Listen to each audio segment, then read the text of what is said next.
শাইনিজ channel. আবার বলো। Good morning everyone, welcome back to শাইনিজ চ্যানেল। ওয়েলকাম ব্যাক টু শাইনিজ চ্যানেল। ওয়েলকাম ব্যাক টু বলে আবার কিসের জন্য ওয়েট করছো? হ্যাঁ তো তাই যাচ্ছি। ওয়েলকাম ব্যাক টু শাইনিজ চ্যানেল। ও হো এই প্রথমবার আমার মা এরকম ভাবে মর্নিংটা শুরু করলো, ইন্ট্রোটা মা দিল। তো চলো, good morning everyone, welcome back two. মা আমি মার্চের সাথে থেকে আমি ভুলে গেলাম কি করে বলি। যাই হোক, এখন প্রিয়ানের জন্য খাবার রেডি করছি। আমার সব থেকে বড় সারাদিনের কাজ যেটা স্নান করাটা, সেটা কমপ্লিট। তো চলো সকালটা এখান থেকে শুরু করছি। আজকে ইন্ট্রোটা যখন মাকে দিয়ে শুরু করেছি, শেষটাও মাকে দিয়েই করব। আজকে পুরো ব্লগটা মা কন্টিনিউ করবে। মা ব্লগটা কন্টিনিউ করবে আজকে, ঠিক আছে? আমি মাঝখানে মাঝখানে থাকবো, বাট হোস্ট হবে আজকে মা। মাকে আমি শেখাচ্ছি, মাকে একটা ব্লগিং চ্যানেল খুলে দেবো। কি বলছো? গুড মর্নিং করে দিয়েছি। হ্যাঁ, আমার ঘরটা গোছানো কমপ্লিট। আমি ঘর মুছে নিচ্ছি, তারপর আমি স্নান করে নেব। বাহ বাহ, কি সুন্দর করে বললো মা। বাহ। তো মা এখান থেকে ব্লগ কন্টিনিউ করবে। হ্যাঁ, ইন ফিউচার আমি যদি ব্লগ কন্টিনিউ নাও করতে পারি, এই চ্যানেলটাকে মা এগিয়ে নিয়ে যাবে। হ্যাঁ, মা চালিয়ে নিয়ে যাবে। প্রীতমের উপর অনেক আশা ভরসা ছিল, তাও প্রীতমের উপর অনেক আশা ভরসা ছিল, সেটা আমার একদম শেষ। ও পারবে না। তো এখন তুমি আমার আশা ভরসা সবকিছু, ঠিক আছে? হ্যাঁ, প্রিয়ানের জন্য এখানটাতে বসিয়েছি সুজি। এ থাঙ্গু, সুজি বসিয়েই আমি আওয়াজ পেলাম থাঙ্গু উঠে গেছে। আয় আয় থাঙ্গু, আয় আয় আয়। থাঙ্গু থাঙ্গু, এচ thank you. Good morning Pablu, good morning. প্রিয়ানের সুজিটা যেই দেখালাম যে সুজি বসিয়েছি, তারপরে শুনতে পাচ্ছি আওয়াজ। তো এই যে আমার থাঙ্গু ঘুম থেকে উঠে গেছে। এই থাঙ্গাবানি থাঙ্গাবানি থাঙ্গাবানি থাঙ্গাবালি আমার। আমি ওকে ছোটবেলাতেই নাম দিয়েছিলাম বাহুবলী আর থাঙ্গাবালি। বাহুবলী আর থাঙ্গাবালির মতন একটু ব্যাপার স্যাপার করতো তো মাঝে মধ্যে, তাই জন্য। বাবা চুলগুলো ছিঁড়ে দিস নাই। ওর এই জ্বালাতনের জন্য আমি চুলগুলো কখনো খোলা রাখতেই পারি না। এবার চুলগুলো কি হয়েছে, আমার স্ট্রেট চুল, হ্যাঁ, কিন্তু এখন ওই একটা ওয়েভি টাইপ হয়ে যাচ্ছে, সবসময় পেঁচিয়ে পেঁচিয়ে রাখতে রাখতে। পাপলু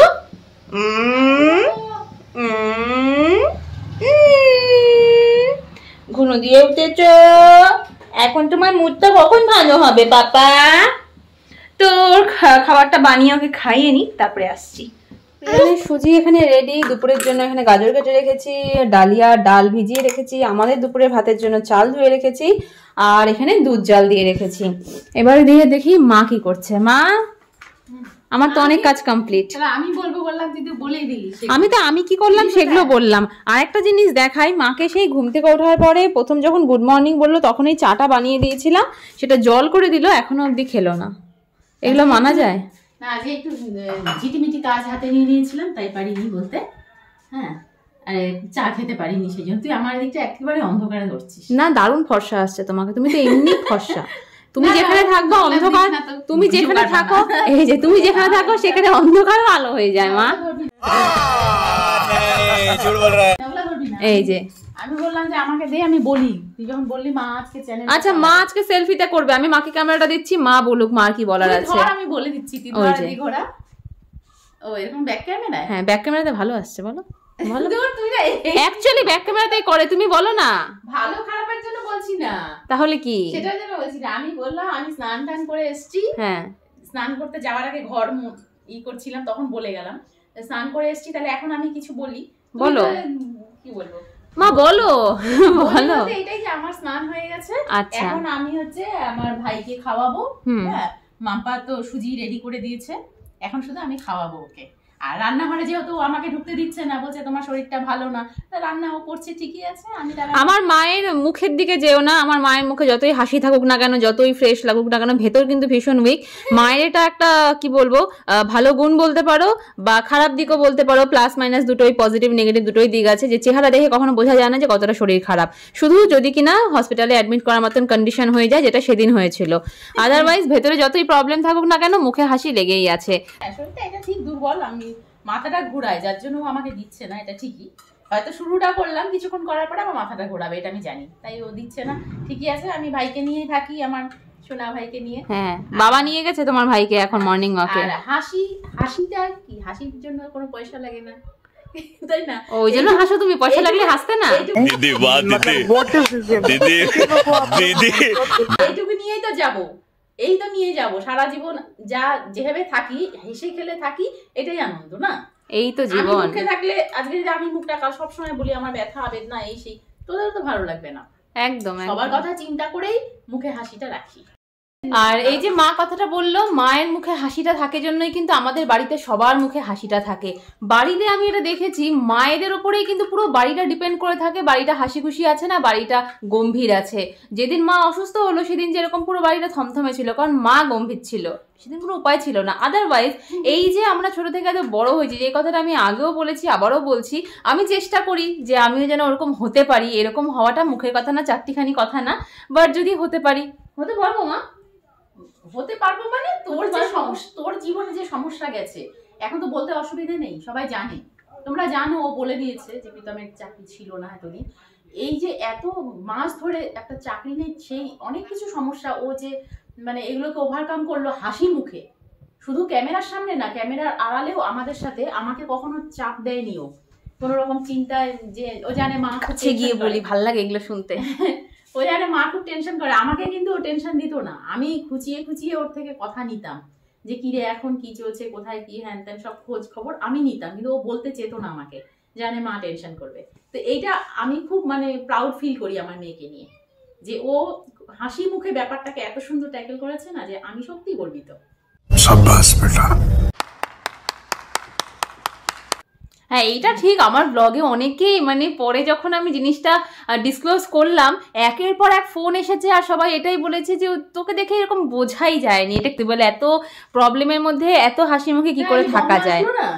বম্মা সেদিন যে এলো, বম্মাও বলে গেল, তো অনেক লোকে ফোন করেছে, অনেক আমার বান্ধবীদের থেকে শুরু করে রিলেটিভদের থেকে শুরু করে এরকম আরো মায়ের চেনা পরিচিতরা মাকে ফোন করেছে।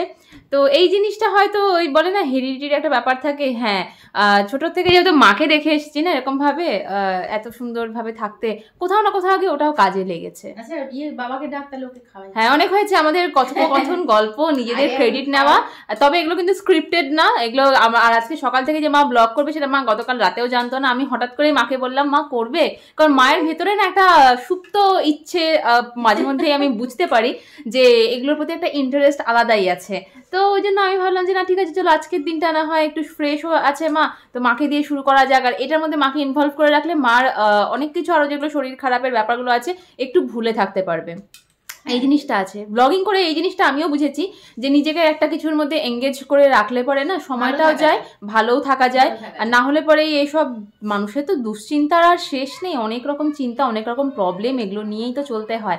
তারপরেও এই যে একটা কিছুতে নিজেকে ফোকাস করে রাখা বা নিজের জন্য একটা সময় বের করা, তারপরে সেটা সবার সাথে শেয়ার করা ভালো লাগে, বেশ ভালো লাগে। সেটা দুঃখ হোক আনন্দ হোক সবকিছুই শেয়ার করি আমি মাঝে মাঝে তোর ব্লগে এসে। হ্যাঁ আর মা হচ্ছে আমার এনার্জি কারেন্সি, মানে আমাকে একটু পুশ করে, যে যেখানে একটু ধিমে হয়ে যাচ্ছি একটু পুশ করে। তো চলো এখন পকোকে নিয়ে আসা যাক, ওর খাওয়া দাওয়া গুলো করানো যাক। মা গেছে ভাইকে খুঁজতে, আর আমি এখানটাতে মা চাটা আরেকবার গরমে বসিয়েছিলাম, গরম হয়ে গেছে, এখন নিয়ে যাব। যে ভাইকে খুঁজে পাওয়া গেছে, একজন নেল কাটার দিয়ে নখ কাটছে আর একজন খাওয়া দাওয়া করাচ্ছে। মা তোমার চাটা আরেকবার গরম করলাম, আরেকবার ঠান্ডা হবে কি?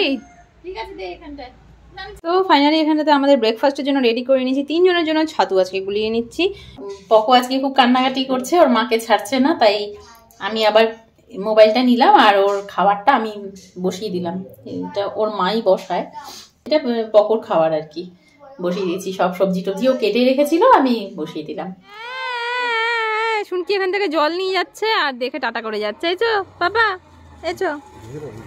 বাবা বসে গেল এখন লাঞ্চ করতে, বাবা আজকে বেরোবে বাবার একটা কাজে, তাই বাবাকে আগে খেতে দিয়ে দিলাম। আর পাপা আজকে সকাল থেকে কেঁদেই যাচ্ছে, কেঁদেই যাচ্ছে। দালা পাপা দালা, না না না না না না না, এই যে এইটা কে? এটা এই যে এখানে বসে আছে, এটা কে সোনা? এই যে এটা কে? এই যে কে এটা? এই আজকে প্রিয়ানের কাকা এই প্রথমবার ওকে দেখলাম, লাইটটা জ্বালাই, লাইটটাই তো নেই। আজকে প্রিয়ানের কাকা প্রথমবার প্রিয়ানকে দেখতে এসেছে, আর প্রিয়ান যাচ্ছেই না। দেখো প্রিয়ানের অবস্থাটা দেখো, ও ভয়ে শেষ, কোথায় উঠবে দেখো অবস্থাটা, বেবে উঠে যাচ্ছে, কোথায় লুকানো যায়। এই যে পাবলা, ও অভিমান হয়েছে, অভিমান। কাকাই আসেনি তো এতদিন, ওই জন্য অভিমান হয়েছে। না কি অবস্থা, না না না কি বাবা কি হচ্ছে, কাকাই তো কি সমস্যা। আসার পর থেকে ব্লগ স্টার্ট করতে, এই দেখো কি এনেছে, এই দেখো, এটা আমি দিয়েছি, এই দেখো, এই দেখো, বলে দাও তুমি। কাকাইয়ের গার্লফ্রেন্ড পাঠিয়েছে প্রিয়ানের জন্য। আসার পর থেকে ব্লগটা স্টার্টই করতে পারছি না, আমাকে ছাড়ছেই না। এখন একটু চুপ হলো, স্টার্ট করলাম, আবার কান্নাকাটি শুরু। এই যে একটা জিনিস আছে তোমার জন্য, এই দেখো কি সুন্দর এনেছি তোমার জন্য, এই দেখো। ও বাবা, এটা তুমি এতক্ষণ, এই দেখো কি সুন্দর, এই দেখো বাবা, প্রিয়ান এটা খাবে না কিন্তু, এই দেখো এটা কিন্তু খাবে না, এই দেখো কি সুন্দর সেটা গেছে, আংটি বলেছে প্রিয়ান। এতক্ষণে কাকাইয়ের দিকে তাকিয়ে একটু চুপ আছে, আসার পর থেকে নন তাকাচ্ছে না।